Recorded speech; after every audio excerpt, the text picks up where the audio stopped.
El agente etiológico de la tuberculosis es el Mycobacterium tuberculosis, o también llamado bacilo de Koch. Se trata de un bacilo aerobio estricto caracterizado principalmente por su propiedad ácido resistente. Este bacilo no tiene movilidad y es de crecimiento lento. También otra característica es que se inactiva con rayos ultravioletas y temperaturas mayores de 60 grados centígrados. Las especies similares que integran el complejo de Mycobacterium tuberculosis, como la Mycobacterium bovis, Mycobacterium africanum y Mycobacterium microti, son patógenos oportunistas y causan enfermedades sobre todo a pacientes inmunodeprimidos. También hay diferentes constituyentes de los bacilos tuberculosos. Entre ellos están los lípidos, que estos son los que causan la propiedad ácido resistente, las proteínas, que cada tipo de micobacteria contiene proteínas que desencadenan la reacción a tuberculina, y finalmente los polisacáridos, que inducen el tipo de hipersensibilidad inmediata y pueden actuar como antígenos en reacciones con suero de personas infectadas. La epidemiología comprende una transmisión fundamentalmente aérea, a través de secreciones expulsadas por la tos de pacientes bacilíferos. Esto quiere decir pacientes con baciloscopía de esputo positiva. La baciloscopía es una prueba para detectar la tuberculosis. El contacto cercano, es decir, dentro del grupo familiar, y la exposición masiva, por ejemplo, en el caso del personal médico, vuelven muy factible la transmisión por medio de las gotitas secas. La tuberculosis es una enfermedad de grupos cerrados, es decir, de parte de las familias, cárceles, cuarteles, asilos, etc.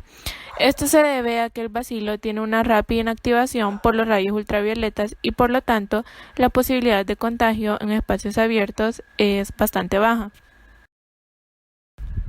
El desarrollo de la enfermedad clínica después de la infección puede tener un componente genético que incluye factores como la edad, que en este caso el riesgo alto se observa en la lactancia y en la senectud, es decir, en la vejez, la desnutrición, el estado inmunológico, enfermedades coexistentes, como por ejemplo la diabetes o la silicosis, que esta es una enfermedad pulmonar intersticial causada por la inhalación de polvo de sílice cristalina.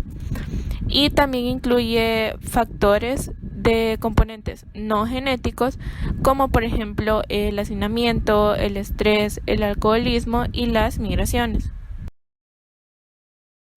Bueno, yo les voy a hablar acerca de la patogenia, manifestaciones clínicas y diagnóstico. La patogenia de la tuberculosis consiste en que las micobacterias se expulsan en gotitas cuando las personas tosen, estornudan o hablan. Posteriormente, estas gotitas se evaporan, mas sin embargo el microorganismo queda presente. Este se inhala y luego se aloja en los alvéolos. Cuando este microorganismo se encuentra en los alvéolos, se da una reacción inmunitaria, estimulando macrófagos mediante citocinas.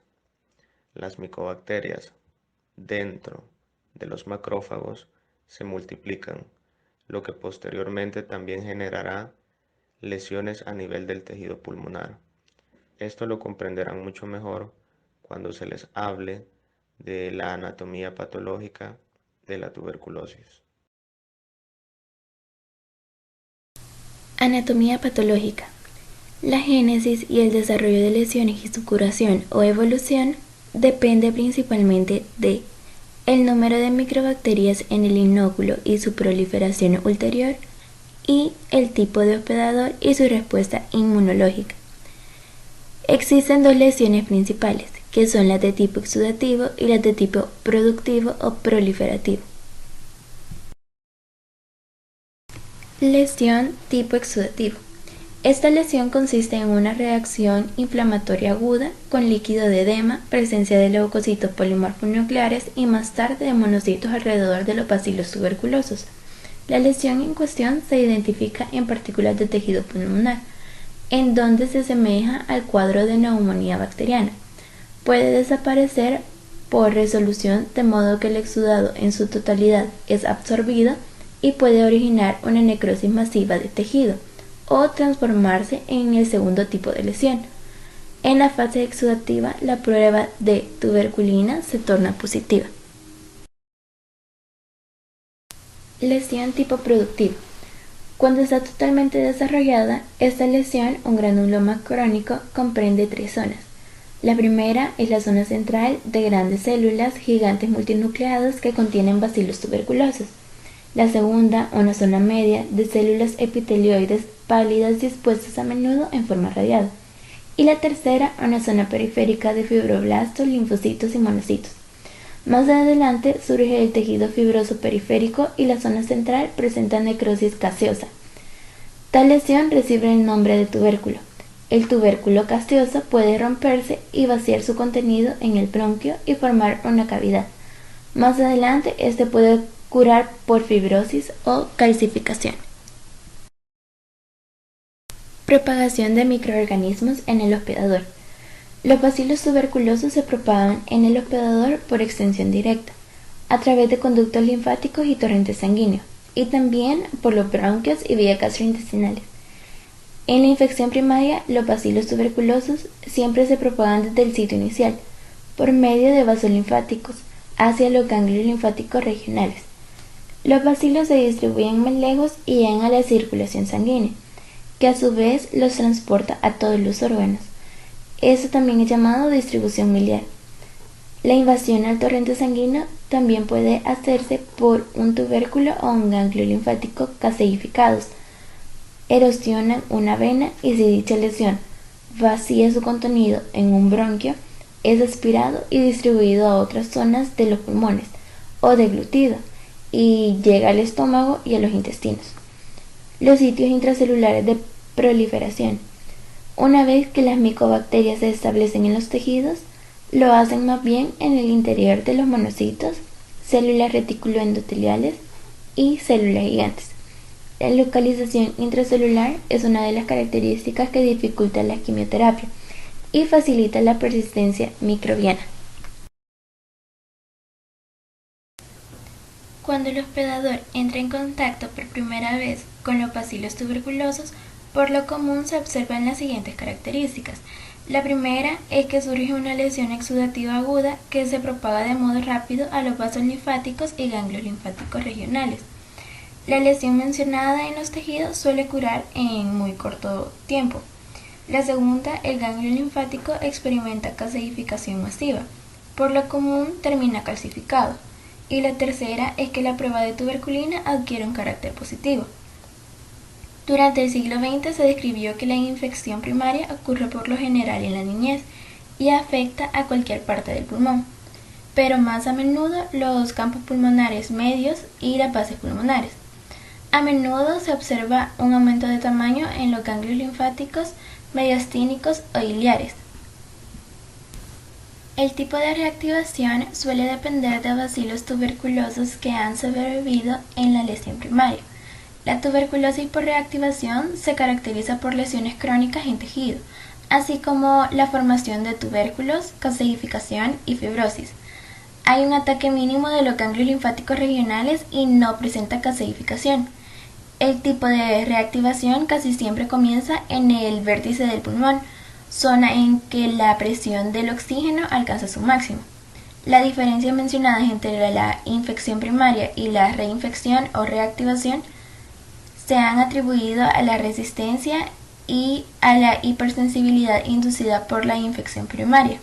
No se ha dilucidado el grado en que cada uno de los componentes en cuestión participa en la respuesta modificada en el caso de la tuberculosis por reactivación.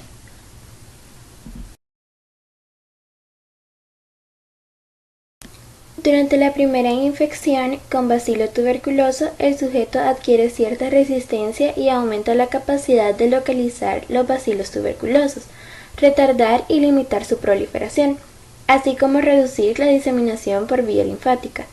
Todo ello es atribuible al desarrollo de inmunidad de tipo celular, con la capacidad evidente de los fagocitos mononucleares para limitar la proliferación de los microorganismos ingeridos e incluso para distribuirlos. En el curso de la infección primaria, el hospedador también adquiere hipersensibilidad a los bacilos tuberculosos. Ellos se manifiestan por el desarrollo de una reacción positiva a la tuberculina. El bacilo tuberculoso íntegro o la tuberculoproteína en combinación con la soluble en cloroformo de dicho bacilo puede inducir sensibilidad a la tuberculina, acción que no tiene la tuberculoproteína sola.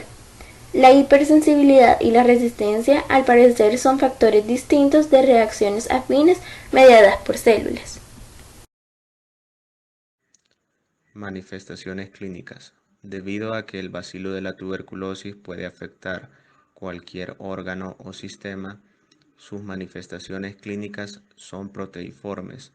¿Qué quiere decir esto? Que el Mycobacterium tuberculosis no solo va a afectar a nivel pulmonar, sino que también se puede dar una condición de tuberculosis extrapulmonar, o sea que va a afectar a otros órganos o sistemas. Por lo tanto, las manifestaciones clínicas van a ser variables, dependiendo del órgano o sistema que se esté afectando.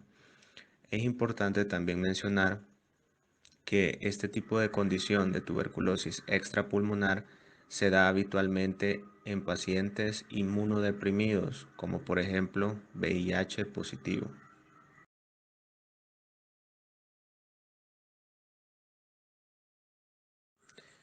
Centrándonos en lo que sería una tuberculosis a nivel pulmonar, podemos decir que desde el día de la exposición con el agente hasta aproximadamente la semana 4 o la 12ª semana, se manifestarán los siguientes síntomas: tos, dificultad para respirar, pérdida de peso, fiebre, sudores nocturnos, esputo escaso o hemoptísico, debilidad, fatiga y malestar general.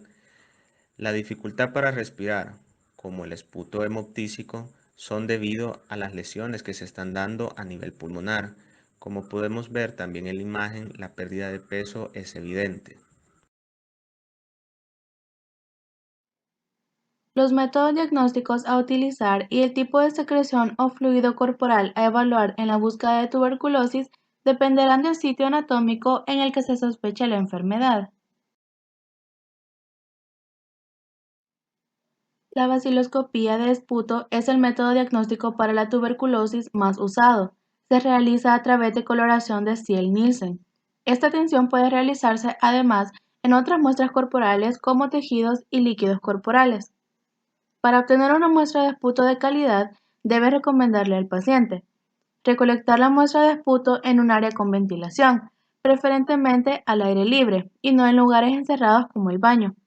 Enjuagarse la boca con agua antes de dar la muestra. Sonarse la nariz antes de sacar la muestra para evitar que la secreción nasal sea proporcionada como flema. Debe inspirar profunda y lentamente, luego retener por un instante el aire en los pulmones y después debe toser con fuerza y expectorar dentro del frasco que tiene listo en la mano. Debe repetir este proceso hasta obtener suficiente muestra, por lo menos 5 mililitros. Después debe cerrar bien el frasco y por último entregarlo a la persona responsable del programa de tuberculosis en el establecimiento de salud. En cuanto a los resultados, para reportar una baciloscopía como positiva, simbolizada con una cruz, debe haber visto como mínimo más de 10 bacilos en todos los campos observados. Por ejemplo, si los campos fueron 100 y no se observó ningún bacilo, la baciloscopía estaría negativa, pero si los campos de inmersión observados fueron 100 y se observaron de 0 a 1 bacilos por campo, la baciloscopía estaría positiva. Los procedimientos desarrollados en los cultivos bar incluyen el método de Petrov con medio de cultivo de Lowsen-Jensen o el método de Kudo que utiliza el medio de cultivo Ogawa.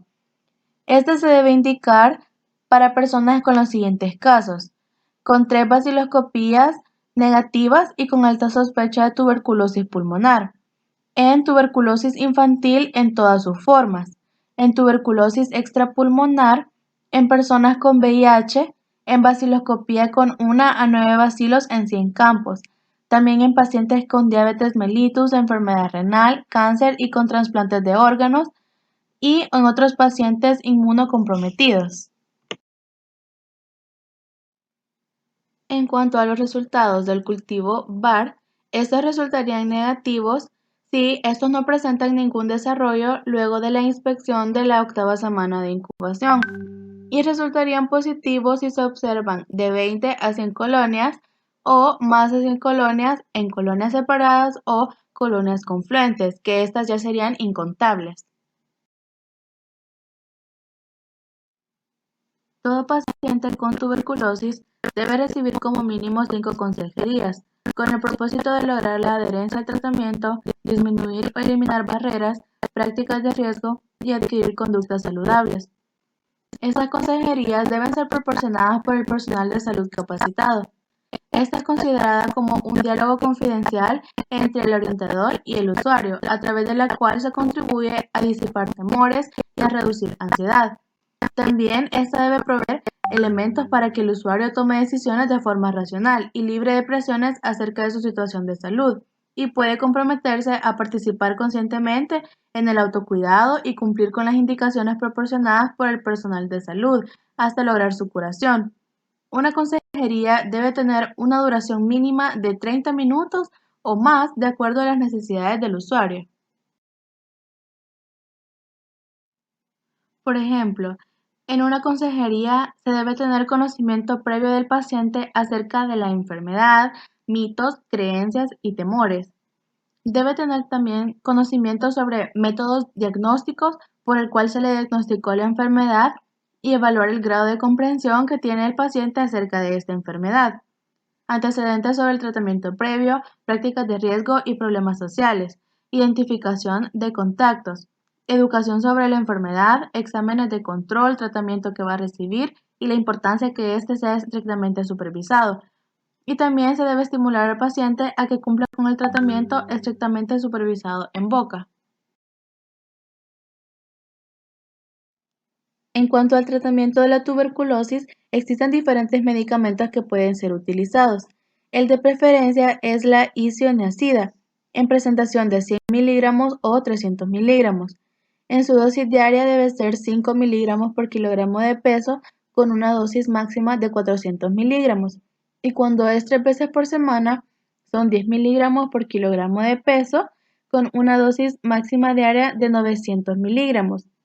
Debe ser con una frecuencia de 6 días a la semana por una duración de 2 meses, o sea, 8 semanas, y un número de dosis de 50.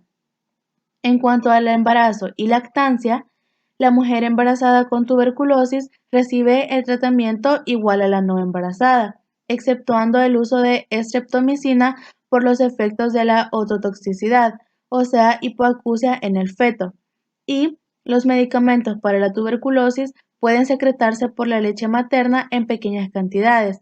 Sin embargo, la lactancia puede continuarse durante el tratamiento, con la recomendación de tomar las medidas de bioseguridad apropiadas, uso de mascarilla quirúrgica en los pacientes bacilíferos. Las complicaciones de la infección tuberculosa pulmonar son múltiples y pueden agruparse en las siguientes. Caverna tuberculosa.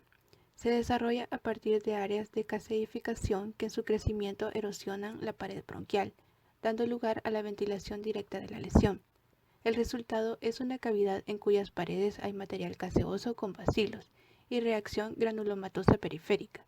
Esa es una situación en la que el bacilo puede diseminarse fácilmente, ya sea por vía aérea o bien por afectación vascular.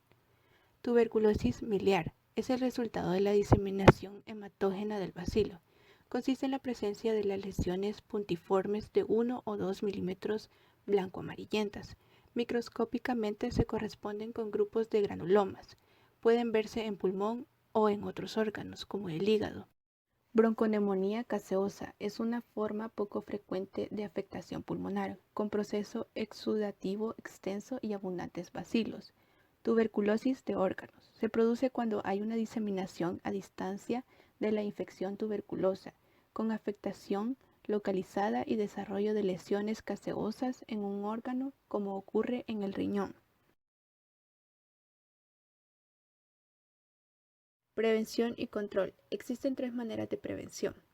Número 1. Detección, diagnóstico precoz y tratamiento oportuno de los casos de tuberculosis. Número 2. Quimioprofilaxis. Número 3. Vacunación con BCG. Se deben tomar en cuenta las siguientes medidas. Quedarse en casa, no ir a trabajar ni a la escuela, ni dormir en la habitación con otras personas durante las primeras semanas de tratamiento de tuberculosis activa. Durante el día y mientras el paciente sea bacteriológicamente positivo, se recomienda que permanezca el mayor tiempo posible fuera de la vivienda. Ventila la habitación. Los microbios de la tuberculosis se contagian más fácilmente en espacios cerrados pequeños en donde el aire está inmóvil. Mantener las ventanas abiertas el mayor tiempo posible con el fin de maximizar la ventilación natural, siempre y cuando las condiciones climáticas lo permitan. Se recomienda ubicar al paciente con tuberculosis pulmonar positiva en un cuarto separado, en la medida que las condiciones de la infraestructura lo permitan, durante las primeras 2 semanas de tratamiento ininterrumpido. Tápate la boca. Usa un pañuelo de papel para cubrirte la boca cada vez que te rías, estornudas o tosas. Pon el pañuelo sucio en una bolsa, ciérrala completamente y ponla en la basura. Usar una mascarilla. Usar una mascarilla quirúrgica cuando estés con otra persona durante las primeras 3 semanas del tratamiento. Puede reducir el riesgo de transmisión. La profilaxis. La quimioprofilaxis primaria está indicada en los sujetos no infectados, negativos para la tuberculina, pero con elevado riesgo de infección por haber tenido contacto con enfermos bacilíferos, principalmente en los casos de niños, adolescentes e inmunodeprimidos. El fármaco utilizado normalmente es la isoniazida o la hidracida, hasta 2 meses y medio después de la interrupción del contacto o de la negativización de la baciloscopía, excepto si se comprueba pasado ese tiempo una conversión de la reacción tuberculínica, en cuyo caso procederá a completar una quimioprofilaxis secundaria tras descartar la existencia de la enfermedad activa.